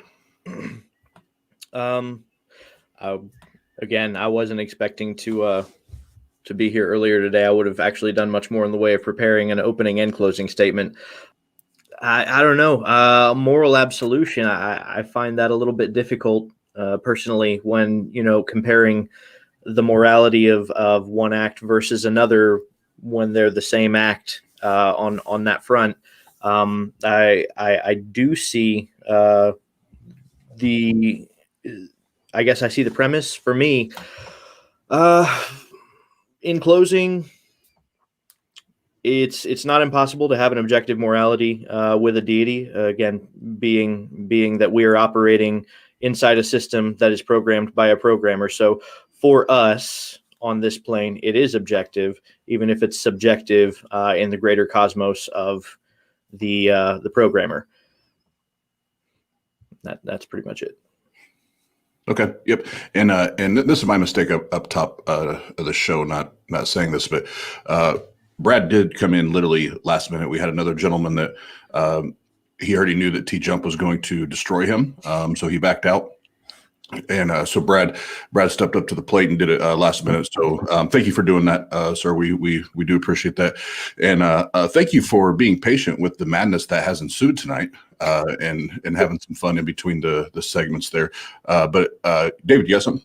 Yeah, I just wanted to give my thoughts real quick. I've argued before on my show that when a Christian argues for objective morality, that they really can't have one as long as God is in control. So I'm glad that Tjump is actually putting that to paper and building out something formal I may disagree with pieces of it, obviously, but for the most part, it's good to see another atheist advocating for objective morality.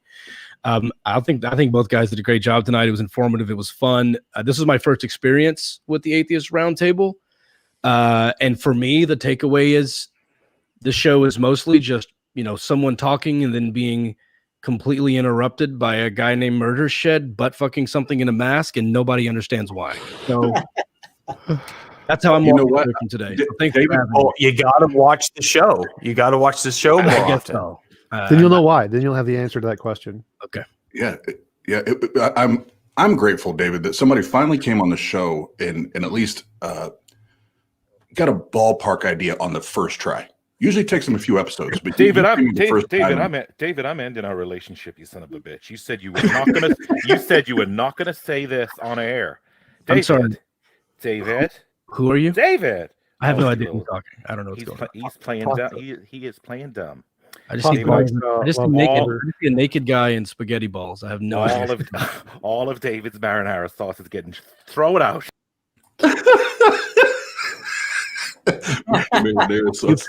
Throw it out. You promised to swallow it. Yep, that went south. No pun intended. Thank you guys. And Jeff, you were hanging out backstage for the first part of that. Any highlights? Any takeaways other than the absolute roast fest of Pastor Joan? Anything else you took away? I think we all got some different perspectives on. So here's the thing. I am not the one known for philosophical discussions. That is like the opposite of what I do because I don't like arguing semantics. You did good against Darth Dawkins. You philosophically yes, he did. His ass. Yes, he did. Yeah, but see, that's just who, like, no training whatsoever. That's just who I am, how I ask questions. But I had somebody else going off about other things and earlier in Instagram, and it became a philosophical discussion, and rather than getting to a truth statement, we were just arguing over the definition of words. That's what a lot of times it can turn into, and I think this really did not turn into that.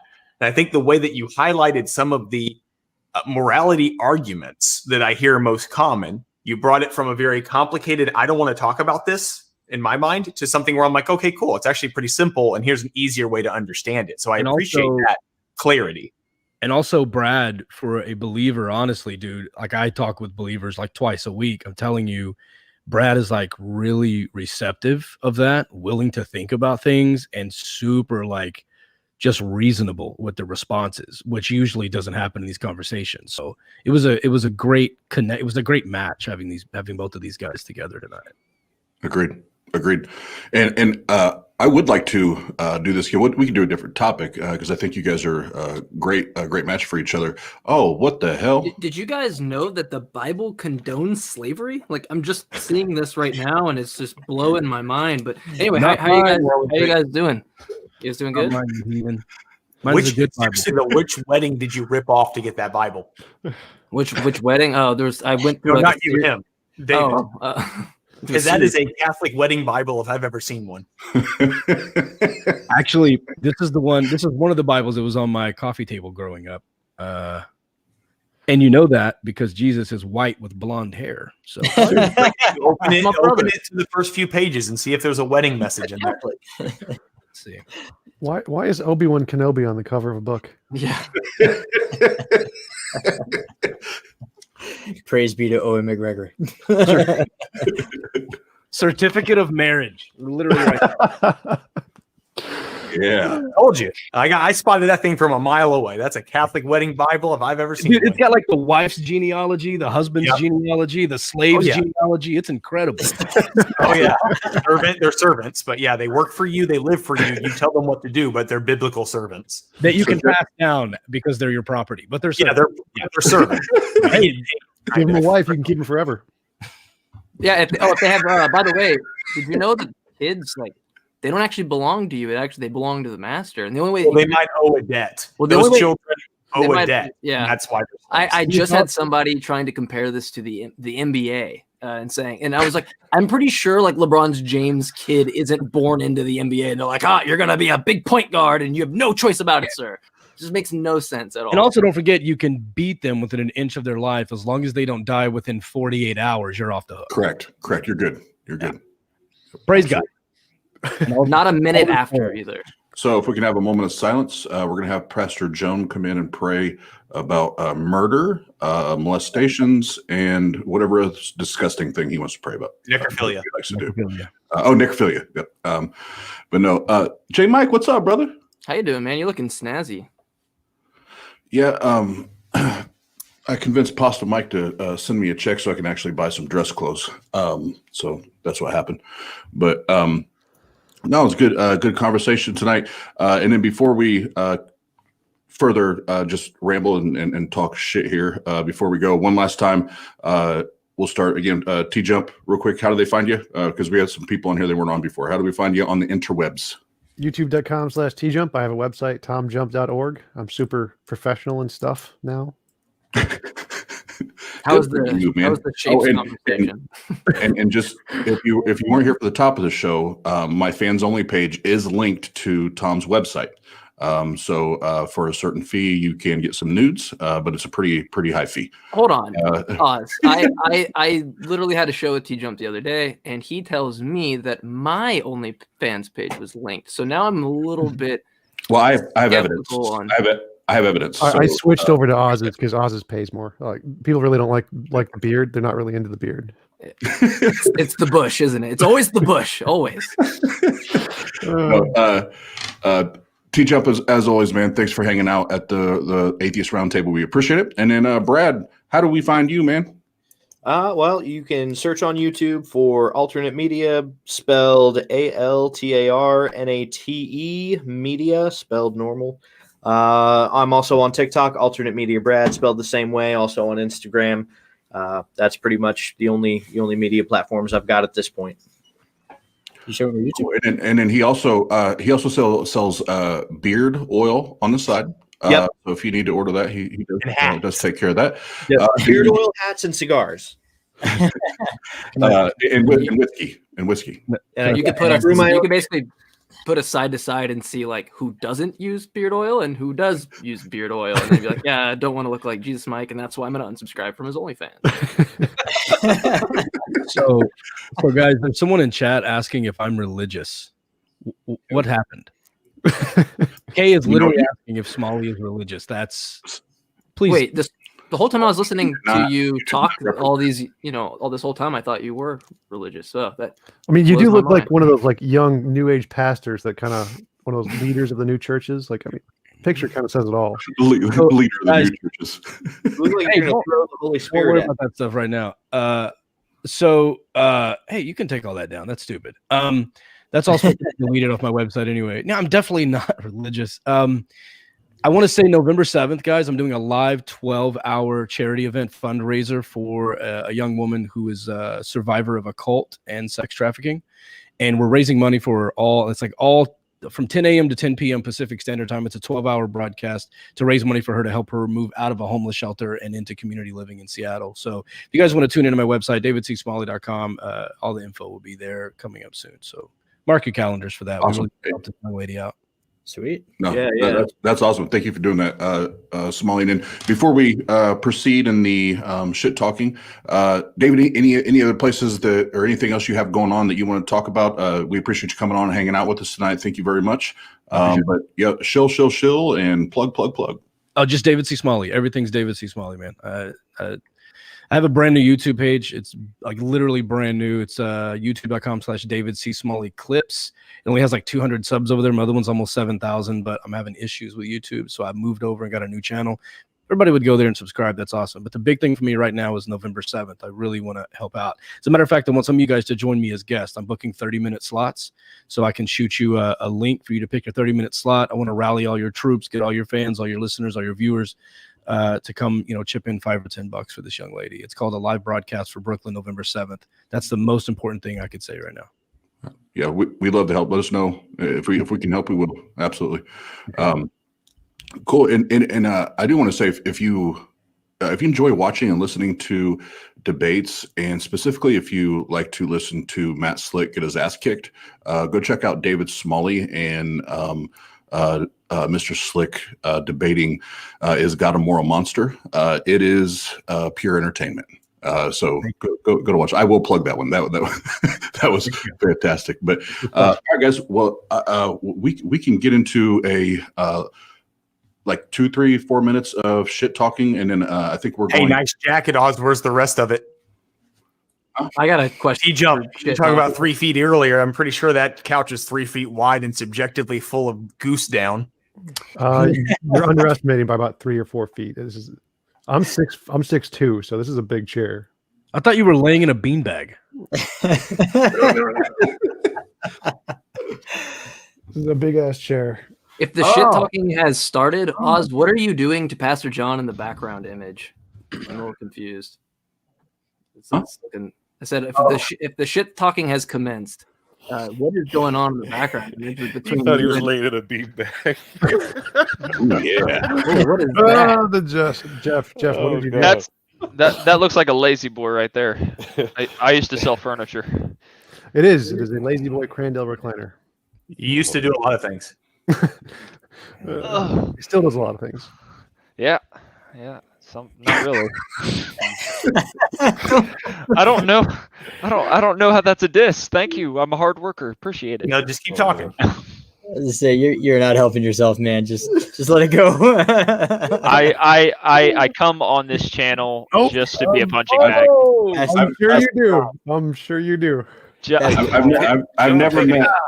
Take it easy, John. John, we got children to watch the show. Brother. John, I love you to pieces, but sometimes, man. Jonathan. Hard on me. I've never met a youth pastor that actually works hard. I've never met a youth pastor that works hard. They just hang out at Starbucks and talk to teenagers. John, okay. All of this is ultimately my part of the job, Oz. And not for nothing, but now what's up, Smalley? Go ahead. I said I know all of this is ultimately my fault. I found you on TikTok, started picking on you. You decided to start a career somehow. I don't know what that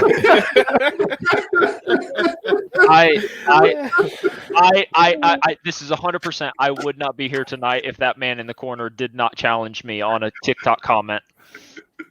Yeah, 100%.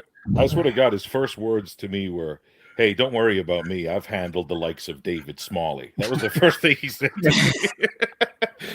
I was like, "Oh God, this guy's great. This guy's great.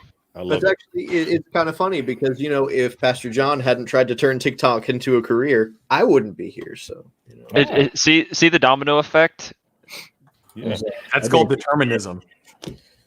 And hey, there Oz and I are meeting on blackpeoplemeet.com. Such is life. So many questions. Golly. I met J Mike on Rumble. Oh my God. Hey, T-Jump, what are you getting into after this, buddy? You going to go hang out with Murder Shed Steve? Yeah, I'm messaging him on Grindr right now. Oh, you filthy animal. You filthy animal, T-Jump. Hey, Pastor John, what's Grindr?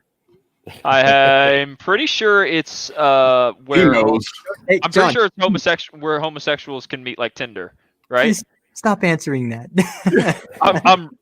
Am I right? John's like, he goes, I'm pretty sure it's I don't recall exactly, but it's when two living humans do a weird thing. He did that. Well, I'm kind of pretty sure that. I'm not sure. I can't be certain about this, but I've heard my friend. Somebody told me something about it.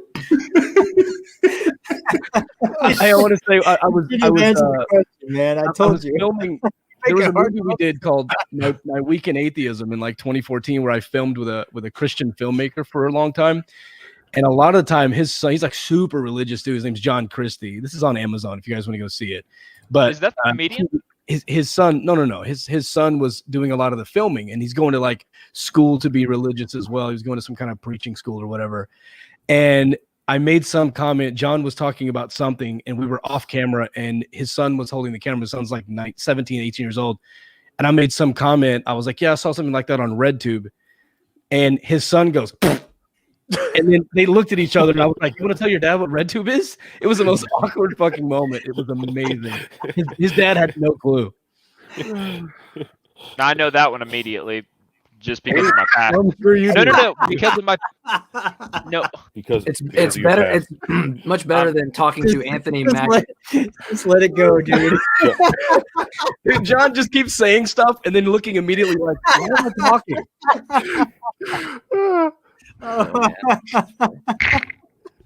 Where is You know what I want to Mrs., see? I just want to see a clip compilation of John coming on here. Like, And, I like, don't saying- RedTube immediately. I come on this channel. Like, it's gonna be good who's the stuff. guy from Arrested Development that always says all the wrong things at the wrong times.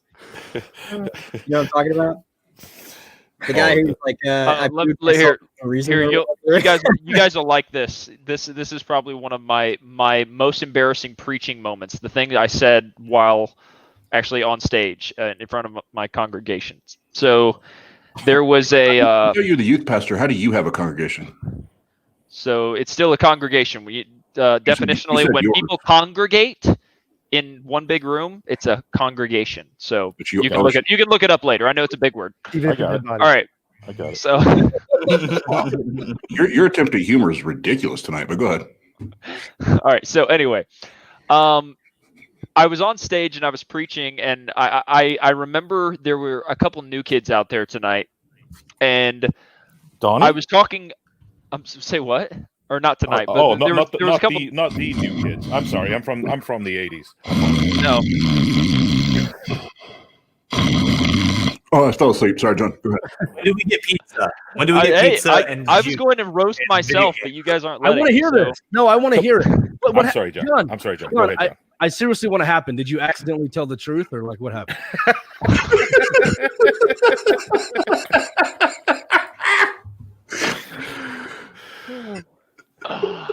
Nope. What happened on stage? Deep breath. No, deep breath. Come on, John. Come with. Okay, I'm trying. Can I finish my sentence? Is that doable? Let's bring it back down. Come on, let's bring it back down. All right. So anyway, I was on stage and I was preaching and I was saying basically something along the lines of we've got to know Jesus. We've got to know who Jesus is. And I said, and I'm not talking about the Mexican kid that plays soccer. You did. I did. It just so happens one of the new kids who was in my congregation that night, his name was Jesus. Him and his friends, they got up and they walked out. Jonathan, you're a racist asshole. Yeah, it was fantastic. Damn. Jonathan. Yeah. Hey, can I ask what you were wearing that night? I don't remember. Probably jeans and a shirt. Okay, it's just for my record. Yeah, it's Jake from State Farm. Oz, write down jeans and a shirt for me. I can remember that one. Okay. T-Jump's got that bling going. What do you got going there, man? This is a butt scratcher. Yes. How was the show? I also have one, and I also put it in my mouth. Okay, now you're doing the Pastor John thing. Nope. Stop answering questions. Nobody asked. David Smalley's like, all these fucking years. God damn it. I've been professional. I've been doing It can all end in one night. What I was about to say actually is, how is this show half the length of my podcast, but it feels twice as long?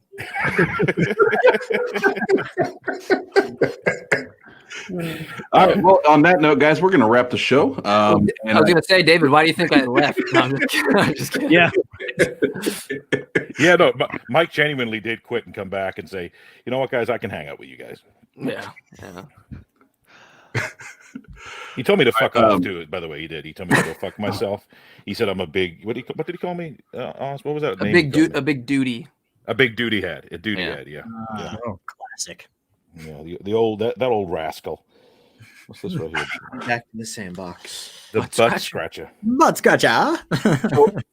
Pasta, we get these guys together if they're willing and have a little party afterwards.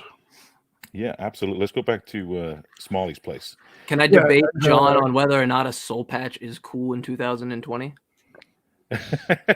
only if he has the classic youth pastor fedora. But it's got to be the plaid one. Can't be solid colors. Can't be stripes. Got to be the plaid. And he's got to have a cool shirt and sneakers. Real quick, just before we leave, just before we go, hey, T-Jump, you're not on TikTok, right, T-Jump? No, I think the United States banned it before I downloaded it. No, did they? No. Not yet.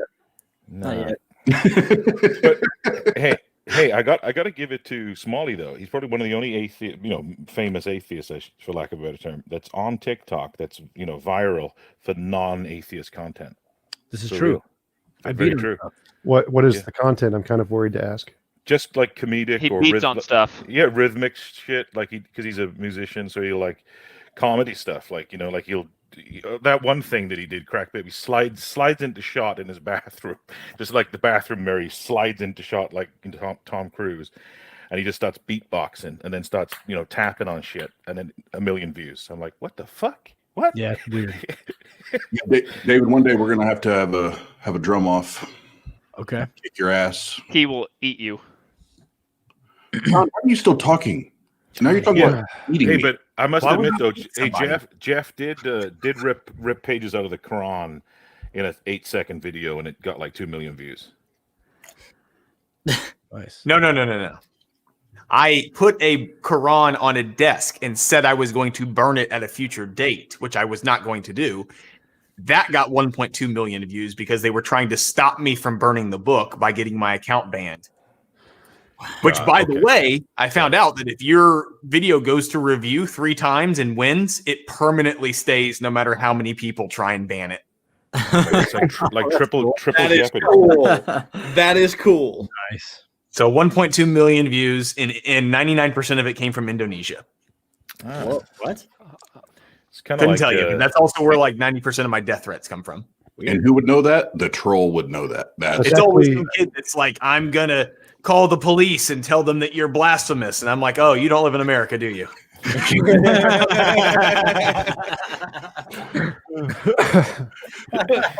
Mega son. No, with all due respect, though, Brad, you're such a gentleman. To like echoing David, thank you for having such an awesome, cordial debate with Tom and Pastor John. You got the hardest chin in the Christian game, my friend. You take. I'm so sick of throwing pearls to swine. Yeah, J Mike, J Mike and myself and Jeff and Oz, we all chat with you off this stage. So you're a cool dude. And David, man, it's such a pleasure to have you on, my friend. You're an awesome guy. We think you're such an advocate for the community. Thank you for coming on, and hopefully we can come over to your show and fuck up your viewership. No. But thank you for having me. Yeah, absolutely, absolutely, man. No, it's been a pleasure, bro. You killed it. Thanks for your time tonight. Appreciate it, man. Thanks, man. It was a pleasure. Had a blast. Yeah. And Oz, take it away, my friend. Well, that's it.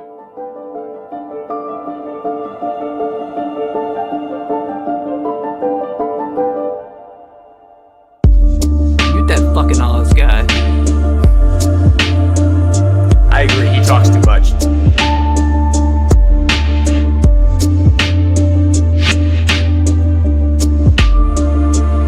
I need new friends. I won't be one. Don't forget to go over to davidcsmalley.com and unsubscribe from Tjump's channel. Actually, go ahead and join the Tjump YouTube channel. You'll find some great debates and axioms on trial. That's J. Mike and Seaston.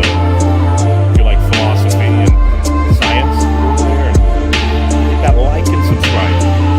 Thank you for joining the Atheist Roundtable.